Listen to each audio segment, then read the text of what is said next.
Good morning बच्चों। आज हम पढ़ते हैं कक्षा एकादश का व्यवसाय अध्ययन।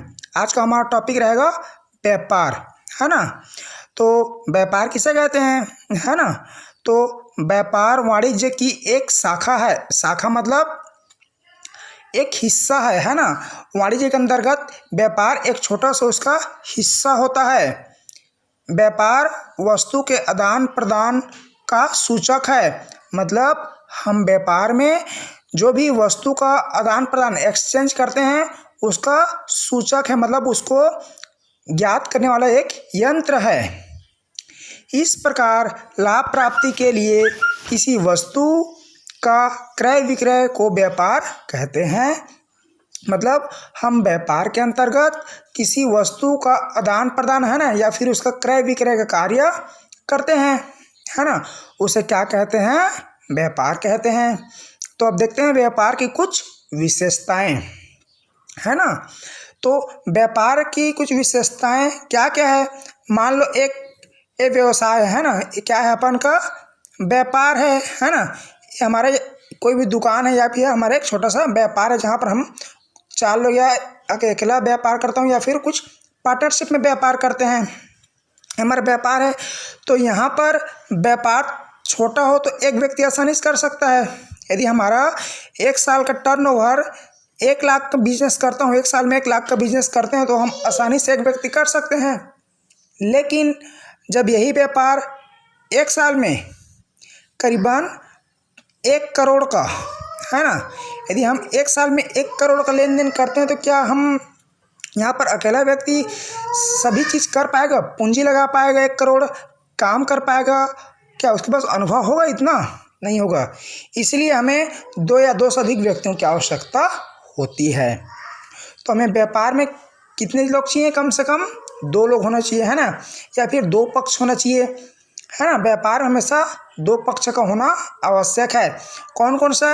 एक प्राप्त करने वाला, है ना, और दूसरा देने वाला, या फिर एक देने वाला दूसरा पाने वाला, है ना। बच्चों, व्यापार में कितने पक्ष होना चाहिए? कम से कम 2 पक्ष। एक पक्ष को व्यापार नहीं कहेंगे।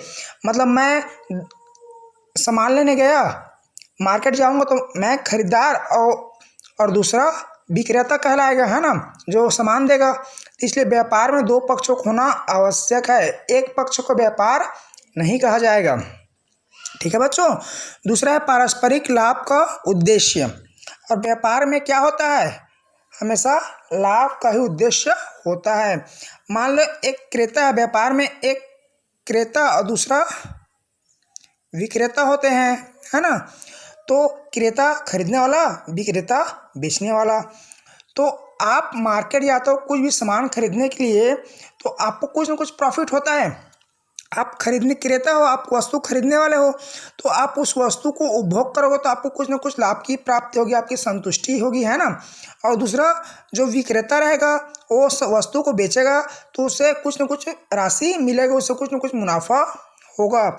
इसलिए दोनों पक्षों को, व्यापार में दोनों पक्षों को पारस्परिक लाभ होता है। खरीदने वाले को किसी आवश्यकता को उपभोग करने से उससे संतुष्टि प्राप्त होती है और बेचने वाले को प्रॉफिट मिलता है। ठीक है बच्चों। तीसरा विशेषता है मुद्रा का माध्यम। मुद्रा मतलब का क्या होता है? पैसा, है ना, रुपया पैसा। मुद्रा मतलब रुपया पैसा। तो जब हम व्यापार करते हैं, है ना, व्यापार में 2 पक्ष होते हैं। कौन कौन से? क्रेता और विक्रेता। तो दोनों के मध्य क्या होना चाहिए? पैसे का लेन देन होना चाहिए। जैसे कि मैं दुकान गया, बुक खरीदा, है ना, तो क्रेता पैसा देगा और विक्रेता बुक देगा। ठीक ना। मैं मार्केट जाऊंगा सब्जी खरीदने के लिए तो क्रेता पैसा देगा, विक्रेता सब्जी देगा। तो कहीं न कहीं क्या एक माध्यम आया? मुद्रा। मतलब पैसा एक माध्यम होना चाहिए। मतलब पैसा के माध्यम से वस्तु का आदान प्रदान होना चाहिए। ठीक है बच्चों।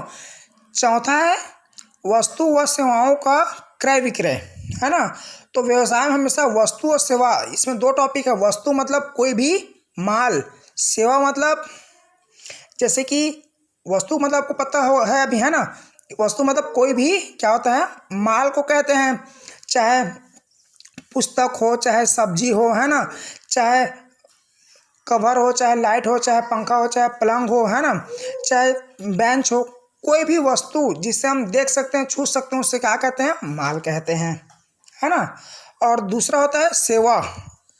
सेवा का क्रय विक्रय। सेवा मतलब आप डॉक्टर के पास जाते हो इलाज कराने के लिए, है ना, तो आप डॉक्टर आपको क्या करता है? सेवा देता है, आपको इलाज करते हैं। अब बदले में आप उसे क्या देते हो? पैसा देते हो। तो क्या कहलाएगा? सेवा। यहाँ पर सिर्फ आप मुद्रा दे रहे हो डॉक्टर को, पैसा दे रहे हो, है ना, और डॉक्टर आपको कोई सामान नहीं दे रहा है, उसके बदले में आपको क्या दे रहा है? सेवा दे रहा है। एक वकील है, आप एक वकील के पास जाओगे, उसे आप पैसा दोगे, वकील आपका कोई भी केस को हैंडल करेगा। एक टीचर है, टीचर को आप ट्यूशन फीस दोगे, उसके बदले में आपको क्या देगा? ज्ञान देगा।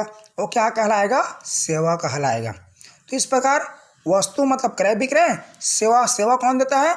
डॉक्टर, वकील, है ना, टीचर, ये सब क्या कहते हैं? सेवा देते हैं। इसलिए वस्तु एवं सेवाओं का क्रय विक्रय भी किया जाता है। ठीक है बच्चों, ये टॉपिक आपको याद करना है। व्यापार किसे करना है आपको याद करना है, व्यापार की विशेषता याद करना है, ये बहुत ही इम्पॉर्टेंट है। ओके बच्चों, थैंक यू।